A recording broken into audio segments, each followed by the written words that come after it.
So Sid Vicious, the wild punk rocker of the band Sex Pistols, had a bit of a tragic love story with Nancy Spungen, one that ended in him being accused of her murder. Let me set the scene for those not familiar. Vicious and Spungen were basically the Sid and Nancy of the punk world, heavy into drugs, chaotic in love, high on fame and trouble. So it's October 1978. Vicious wakes up in the Hotel Chelsea in New York City to a horrific sight.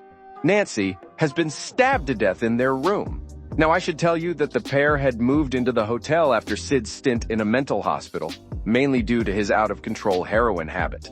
The couple were pretty notorious around the hotel for their hard-partying, noisy fights and generally train-spotting-esque lifestyle.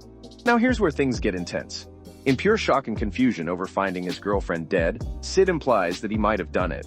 Admittedly, he was pretty zonked on drugs that time, but his confession turned everyone's head towards him. In the immediate hours following Nancy's death, Sid told his mates that they had been arguing, and that he had possibly used his knife. Well, as you can imagine, most people made up their minds pretty quickly about this.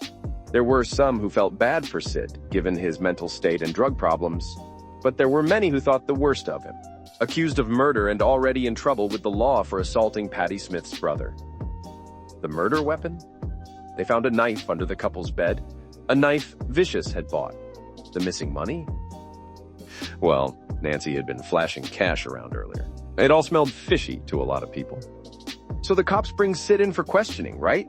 They're asking him what happened and he's stammering out different stories. One minute saying he might have killed her, the next minute he had no recollection because he was so out of it on drugs. Meanwhile, the autopsy report says Nancy's death was a single stab wound to the abdomen, not exactly proving either way. Eventually, Sid's locked up, freshly charged, second-degree murder. His record label mates chip in to bail him out. Things start looking up for him. Methadone treatments to kick the heroin, a new girlfriend, a few gigs. But it wouldn't be Sid's story without one last bizarre twist. A few months later, guess who turns up dead from an overdose? Our man Sid. Some say it was suicide because he couldn't handle losing Nancy and the charges hanging over him. And others reckon it was just the punk rock lifestyle which finally caught up to him. There were even some wild conspiracies that his mother, Anne, who was also into drugs, gave him that lethal dose. So, what really happened? Was it a drug-fueled lover's fight turned tragic, an accidental overdose, or something more sinister? The truth went to the grave with Sid.